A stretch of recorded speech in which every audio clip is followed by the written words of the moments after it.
खबर वही जो सच दिखाए, आवाज वही जो जनता तक पहुंचे। आर्थिक टाइम्स, देश, राजनीति, रेलवे, कारोबार और आपके शहर की हर बड़ी खबर, सबसे तेज, सबसे सटीक। अब हर खबर पर होगी आपकी नजर। आप देख रहे हैं आर्थिक टाइम्स, सच्ची खबर, बेबाक आवाज। सच्ची खबर, बेबाक आवाज। अभी सब्सक्राइब करें आर्थिक टाइम्स यूट्यूब चैनल। हर खबर पर पैनी नजर। যেভাবে বারবার কংগ্রেসকে নিয়ে একটা কটূক্তি করা হতো যে কংগ্রেস ক্যালেন্ডার হয়ে গেছে, কংগ্রেস সাইনবোর্ড হয়ে গেছে, দেখা গেল 2026 বিধানসভা নির্বাচনের পরে যেভাবে তাসের ঘরের মতো ভেঙে পড়লো আজকে পুরো দলটা একটা সাইনবোর্ডে পরিণত। কি বলবেন আজকে আপনারা? না, সে তো হওয়াই স্বাভাবিক, কারণ আমরা তো আগেই বলতাম যে যারা নিজেরা কাচের ঘরে বাস করে অন্য লোকের কাচের ঘরে ঢিল মারে তাদের কাচের ঘর ভাঙতেই। আর এটা তো কোনো রাজনৈতিক দল না, এটা ক্লাব, প্রাইভেট প্রপার্টি।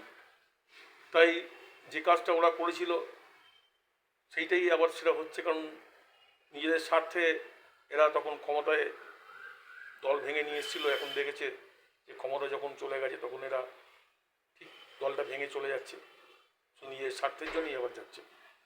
দুর্নীতি রুখতে গেলে বা দুর্নীতিকে লুকিয়ে রাখতে গেলে যা যা করার জন্য হচ্ছে সেটাই করছে ওরা। কি বলবেন যেভাবে এমএলএ এমপিরা যেভাবে এক একটা করাপশনে জড়িয়ে পড়েছে এবং দেখা যাচ্ছে যে সমাজের যারা ত্রাস ছিল তাদেরকে অ্যারেস্ট করার পরে কোমরে দড়ি বেঁধে রাস্তায় রাস্তায় ঘোরানো হচ্ছে। আপনারা জাতীয় কংগ্রেসের সমিতিতে কেমন কীভাবে দেখছেন এটা?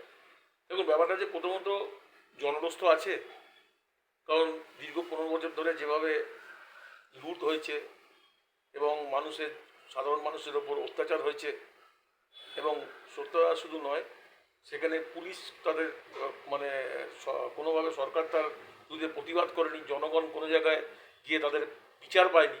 তাই জন্য জনগণ ক্ষেপে উঠেছে, জনগণ ক্ষেপেছে, যেখানে সুযোগ পাচ্ছে জনগণ রাস্তায় নেমে পড়েছে।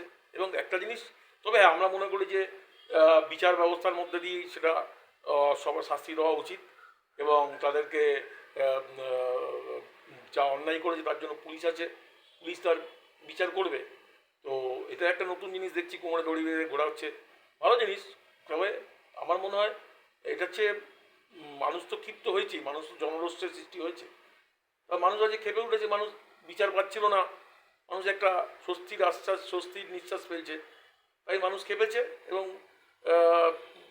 চারদিকে তো লুট হয়েছেই, দেখা যাচ্ছে একজন 40টা বাড়ি, কেউ 25টা বাড়ি, কেউ 30টা বাড়ি, ধান ক্ষেত থেকে কোটি কোটি টাকা পাওয়া যাচ্ছে। মানুষ দেখছে, মানুষ তো খেপবে না, জনগণ খেতে পারছে না, আর এরা শুধুমাত্র নিজেদের পকেট ভর্তি করেছে। বিজেপির রাজ্য সভাপতি শ্রমিক ভট্টাচার্য একটা কথা বলেছে যে তৃণমূল কংগ্রেস থেকে যারা যেসব কর্মীরা কিংবা যেসব নেতা এমএলএ এমপিরা আসবে তাদেরকে দলে নেওয়া যাবে না। দেখা যাচ্ছে যে জাতীয় কংগ্রেসে যোগদান দেওয়ার জন্য অসংখ্য লোক আপনার পা বাড়িয়ে রয়েছে, এমএলএ থেকে এমপি। কি করবেন আজকে? আপনারা কি মনে করছেন যে আপনারাও কি দরজা ওপেন করে দিলেন যে এদেরকে নেওয়ার জন্য, নাকি শ্রমিক ভট্টাচার্যের মতো ইয়ে করবে? এটা হচ্ছে কি, দল তো আর পশ্চিমবাংলার মানুষ তো পশ্চিমবাংলার লোকই দলটা করবে। দল ছেড়ে আমাদের অনেক গেছিলো, চলে গেছিল। তবে তাহলে আমি মনে করি এমএলএ এমপি কি নেবে না নেবে জানি না, তবে দলের অনেক কর্মী আছে তৃণমূল কংগ্রেস যারা সত্যি সৎ, তারা দলটা করেছিল, মমতা ব্যানার্জিকে ভালোবেসে দলটা করেছিল, তারা নিঃস্বার্থভাবে দলটা করেছিল। সবাই তো খারাপ, যে সমস্ত নিঃস্বার্থ কর্মী আছে যারা দল করতে চায় তাদের জন্য সবসময় দরজা খোলা আছে, তারা তো আসবেই।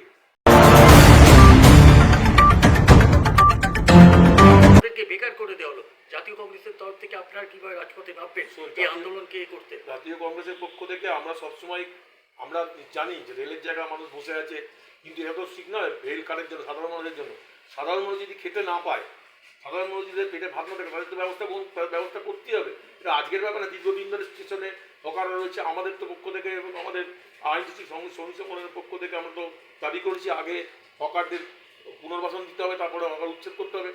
ইতিমধ্যেই বিভিন্ন জায়গায় বিভিন্ন প্ল্যাটফর্মে আমাদের সংগঠনের পক্ষ থেকে, কংগ্রেসের পক্ষ থেকে এবং শ্রমিক সংগঠনের পক্ষ থেকে আন্দোলন নেওয়া হয়েছে। ইতিমধ্যেই পশ্চিমবঙ্গ প্রদেশ কংগ্রেসের পক্ষ থেকে 10 তারিখে এর বিরুদ্ধে প্রতিবাদে মুখরিত হওয়ার জন্য আন্দোলনে ডাক দেওয়া হয়েছে এবং আমরাও বিভিন্ন জায়গায় রোববার দিন আমরা আন্দোলনে নামছি। আমাদের কংগ্রেসের পক্ষ থেকে অবশ্যই এটা তো বুলডোজার রাজ যারা করছে তারা এটা একটা একটা মানুষকে মানে লোক দেখানোর জন্য করছে। আজকে যে ধরনের আমি যে কথা এটা বলতে চাই, এই কথা বলার সঙ্গে সঙ্গে যে 58 জন এমএলএ যারা ভালো তৃণমূল বলে চলে এলো, যাদের যাদের বিরোধী দলের তাদের তকমা দল, তাদের মধ্যে তো অনেকেই আছে, জাভেদ খানের মতো অনেকেই যাদের অবৈধ বাড়ি করেছেন, যাদের 100টা 150টা 100টা বাড়ি 50টা বাড়ি এরকম অনেকের অবৈধ বাড়ি। হঠাৎ করে দেখলাম সে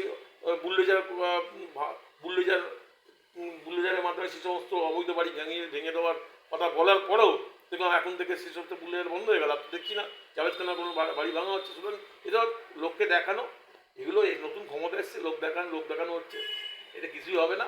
এটা শুধুমাত্র সাধারণ মানুষের পেটে লাথি মারা হচ্ছে। আসল জায়গায় যারা এই ধরনের কাজগুলো করেছে, যারা এত বড় বড় বাড়ি করেছে, বেআইনিভাবে বিল্ডিং বানিয়েছে, তাদের এখনো পর্যন্ত কোনো অ্যাকশন দেখতে পেরেছেন কি?